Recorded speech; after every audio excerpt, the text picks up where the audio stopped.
Nežinau, kodėl visą gyvenimą mane traukia tam tikros specialybės. Tai yra orlaivių mechanika, treidinimas.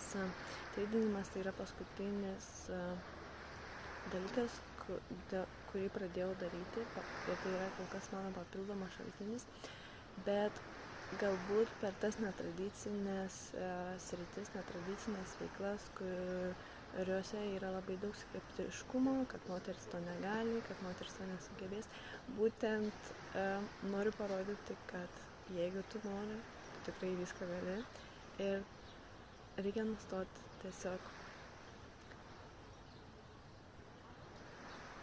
Reikia tiesiog nustoti dvejoti, imti ir pradėti ir daryti.